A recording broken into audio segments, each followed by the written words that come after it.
Jangan tergesa-gesa bikiroatihi qabla ayyafrugha ing dalam sadurunge rampung sapa Jibril min ilqaihi ilaika dari pertemuanmu dengan malaikat Jibril. Sebelum selesai pertemuan malaikat Jibril dengan Rasulullah, selesaikan dulu.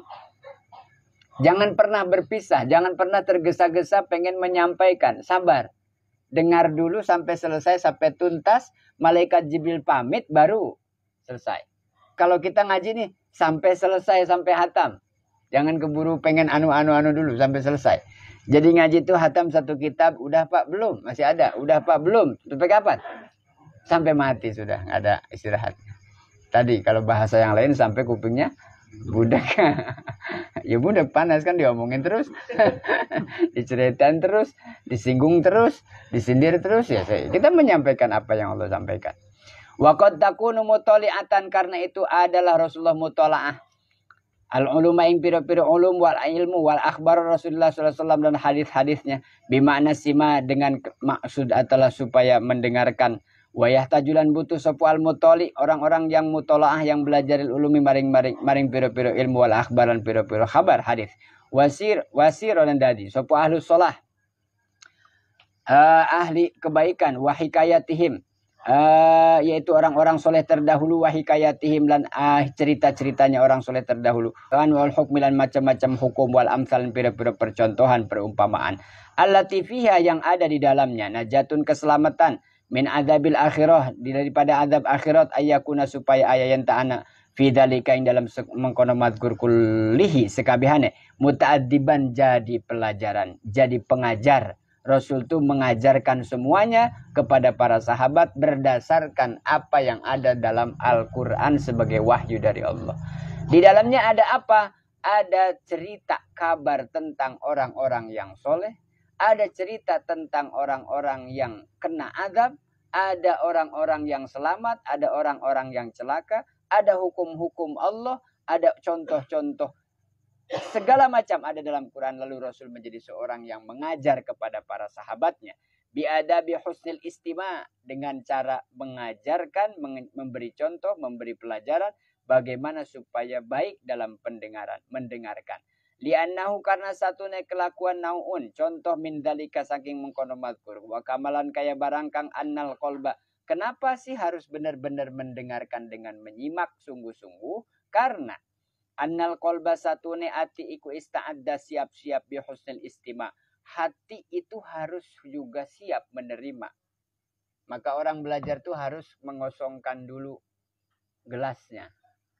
Saya pernah ngaji Safina, sudah tahu Safina, pernah dengar guru bacain kitab Safina, pernah juga dijelaskan jelas.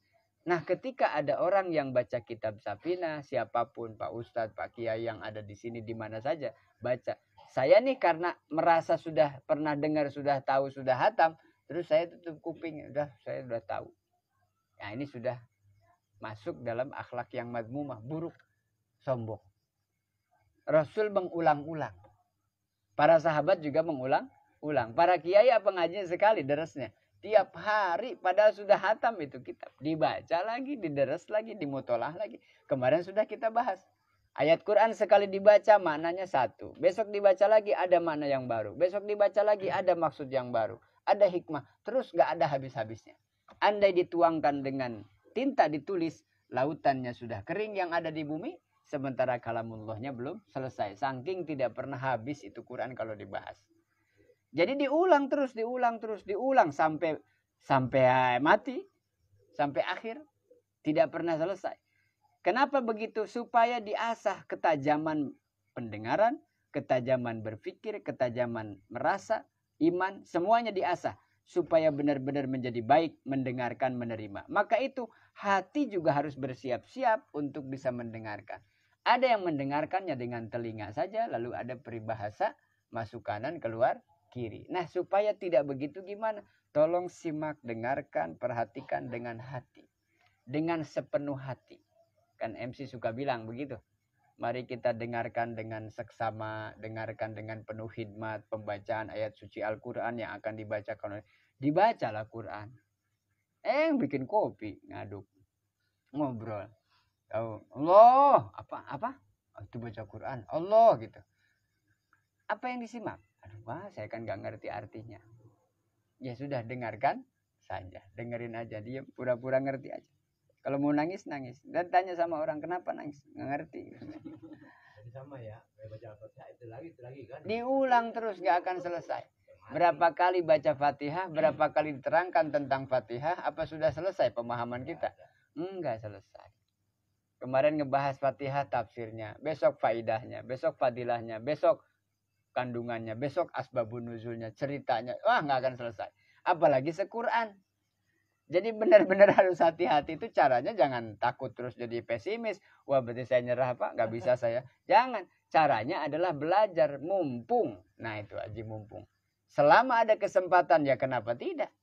Persoalan nanti nggak hatam, jadi kan ditanya malaikat. Kenapa kamu tidak mengamalkan surat, misalnya surat Al-Kahfi? Jawab aja. Ya, malaikat, saya kan baru Al-Baqarah ayat berapa ya. Keburu mati aja kan. Kalau nggak mati, masa saya tuntas hatam. Ya kan? Kenapa kamu tidak jadi orang soleh? Baru juga ngaji 2 hari, saya udah mati. Ya?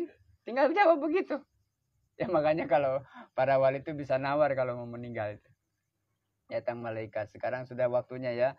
Bentar, ngatamin dulu, belum hatam. Oh gitu. Mau bikin pesantren, mau ngaji dulu. Ini belum hatam, nanti hatam. Terus pas udah hataman nih, besok ganti kitab lagi kan, datang lagi malaikat. Jangan sekarang, apa ini baru buka pembukaan. Nawar bisa. Kita mau gak akan tawar-tawar, tarik aja. Gua mau tahu pokoknya.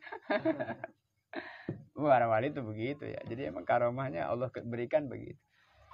Saking sudah dekatnya, kan begitu ya. Nah, terus bagaimana cara supaya mendengar yang baik? Maka harus dengan hati yang baik. Bihusnil istima. Caranya bizihadah wa taqwa. Dengan cara zuhud. Tidak ada motivasi dunia. Murni ngaji itu mendengarkan apa yang mau Allah sampaikan melalui orang. Qala Allah Ta'ala, Allah berfirman dalam Quran. Siapa yang berfirman? Allah. Pernah datang nggak Allahnya ke kita langsung ngasih ayat? Nggak pernah. Sekarang kalau ada yang ceritain, dengerin aja. Hakikatnya itu dari Allah. Nah, saya langsung aja dari malaikat. Kalau yang datang malaikat Jibril. Iya, kalau yang datangnya Israel. Gimana? Wah, ini malaikat datang mau nyampein ayat Quran. Bukan mau nyabut saya. Gitu. Tadinya malaikat Jibril mau datang tapi malas katanya. Gitu.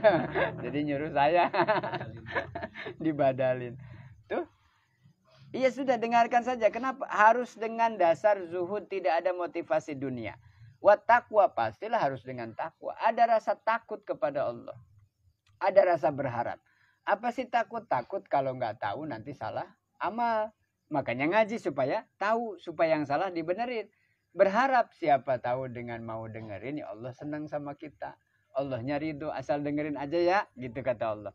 Hatta akhoda, sehingga ngalap min kullima, dari segala apa saja sami'ahu yang didengar, ahsanahu mangka memberikan kebaikan, fayakunu mangka ana akhidan, wong kang ngalap bil mutolaati dengan mutolaah min kulli syai'in, dari segala sesuatu, ahsanahu menjadi bagus. Dari mendengar yang baik, memikirkan yang baik, memahami yang baik, nanti pada akhirnya mengamalkan sesuai dengan yang diperintah oleh Allah Subhanahu wa Ta'ala. Apapun ayat yang pernah kita dengar. Wa minal adabilan ikut setengah saking adab, cara, akhlak. Fil mutolaati, dalam mutolaah, bagaimana cara adab mutolaah Quran. Istilahnya kita nih murojaah, tadarus, baca Quran. Mau sendiri, mau berjamaah. Annal abda. Bagaimana kita, tadi Rasul dicontohkan ya. Rasulullah begitu beradab, berakhlak ketika mendengar wahyu dari Allah. Ada kekhawatiran. Maka kata Allah, jangan khawatir. Caranya gimana? Yang tenang. Sampai selesai malaikat Jibril menyampaikan. Jangan keburu-buru. Sampai selesai ngajinya. Sampai hatam ngajinya. Sampai benar-benar paham. Kalau tidak paham nanti ada season pertanyaan. Kira-kira begitu. Supaya pulang nih benar-benar paham. Jangan sampai salah paham. Di sini iya. Di jalan berantem sama temannya. Gara-gara beda paham tadi habis ngaji. Yang satu A, yang satu B itu. Ya sudah berantem. Nah maka sampai selesai. Kalau ada yang tidak paham, tanyakan saja langsung. Nah sekarang Rasul sudah kita jadikan contoh. Bagaimana adab kita. Annal abda satu ni hamba. Ida aroda. Nalikane ngarepakan sopo hamba. Sopo kita semua nih. Ayu toli ayan tamu tolaah syai'an ing sewiji-wiji tentang ilmu, tentang ayat, tentang Quran, tentang ilmu agama. Minal hadisi, baik itu yang sumbernya atau pelajarannya hadis wal ilmi lan ilmu. Ya'lamu kang ngawaruhi. Dzalika bida'iyatin nafsi. Mengkono-mengkono mazkur bida'iyatin nafsi kelawan ngajak maring jiwa wakilatus sobriha. Dan sedikit sabarnya ala zikri ngatas ingat-ingat wa tilawah lan membaca. Wal amali lan mengamalkan. Fatastaroh. Maka tenang bil mutolaati kaya kelawan mutolaah kama kaya barang kang tataroha kaya barang kang engkau tenang anteng bimujala satinnas seperti engkau tenang anteng ketika duduk-duduk. Faida aroda mutolaata kitabin, ketika engkau menghendaki ingin memutolaah kitab ausyain atau sesuatu minal ilmi saking ilmu, la yubadir ajak angot-angotan. Jangan angot-angotan teh apa ya? Kambuhan. Apa ya? Belang betong gitu non, Bang. Sakapeng-kapeng. Ah, gitu Inggris bahasa nama. Tapi ngerti ya maksudnya. Jangan jarang-jarang. Jadi iya, kadang tidak. Ilaihi illa ba'da tasabbut. Kecuali setelah benar-benar tetap wal inabah jadi pengingat. Warujulan kembali ilallah maring Allah. Salah satu adab daripada mutola'ah. Ketika kita ingin belajar ilmu agama. Ingin mengulang pelajaran, memahami pelajaran agama, baik itu hadis atau ilmu-ilmu yang lainnya. Harus mutola'ah yang tujuannya bukan mau ngajak orang nanti saya dakwah ke orang, nanti saya mau ngajarin siapa, bukan. Saya mau mendidik diri saya sendiri.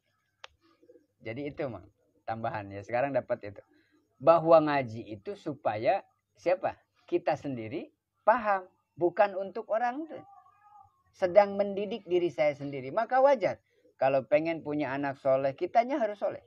Kalau pengen punya anak pinter, kitanya harus pinter. Kalau pengen punya anak alim, kitanya harus alim. Saya nggak alim Pak, tapi senang sama alim. Saya nggak pernah belajar dulu, tapi saya pengen punya anak, pengen pesantren. Ya senang sama orang yang pernah pesantren. Ya nanti tertular. Nah maksudnya apa? Supaya jangan sampai putus tuh harapan, keinginan, giroh semangatnya. Tidak boleh kakapengan tadi. Tidak istiqomah, tidak mudawamah. Musiman itu nggak boleh. Ketika mutola'ah itu pertama kali yang diajak diri sendiri. Yang kadang-kadang sabarnya tuh sedikit. Kan dua, sabar sudah saya sampaikan ada berapa? Ada dua sabar. Pertama sabar dalam ketaatan, yang kedua sabar dalam menghindari maksiat. Lebih mudah nyuruh sholat, apa lebih mudah untuk berhenti daripada maksiat? Gampangan nyuruh sholat. Sholat ya, sholat. Mau dia. Tapi ketika disuruh berhenti maksiat, berat yang itu gue nggak bisa. Oh, gitu. Jadi sebenarnya lebih mudah nyuruh ibadah, apa lebih mudah melarang untuk tidak berbuat dosa? Ini melarang ini susah. Makanya Rasul tidak fokus pada larangan-larangan. Perintah dulu. Makanya takwa itu dalam susunan kalimat, imtithalu awamirillah wajtinabu nawahihi. Kerjakan saja semua yang Allah perintah.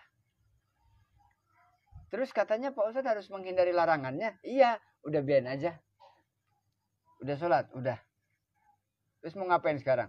Mau mabok. Masa habis sholat mabok? Ya gimana kira-kira? Kerjakan perintah, hindari larangan. Kira-kira sholatnya rajin, maboknya rajin, ada nggak? Kira-kira aja lah gitu. Ya mabok itu mabok apa aja ya, bukan minuman aja. Nggak usah cerita. Nggak usah terusin. Mabok aja apa aja. Ya mabok itu yang bikin orang lupa diri kan. Yang lupa akal sehat. Nah jadi makanya takwa tuh kerjakan perintah, hindari larangan. Mana dulu Pak?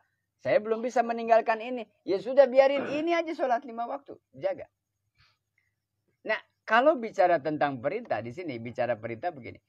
Untuk sabar dalam hal ibadah, khususnya dalam belajar ilmu agama, kan ada bandingannya, ada lawannya. Kalau tidak sabar dalam hal ngaji misalnya, saya sabar nih, ngajar rutin, kegiatan rutin, berangkat sana, kadang di rumah, kadang berangkat sana, kadang dadakan, kadang deket, kadang jauh. Kalau ditanya, ada nggak bosannya? Ada bosan nggak ngaji tuh? Jujur aja. Ya ada, orang di Hikam juga bilang.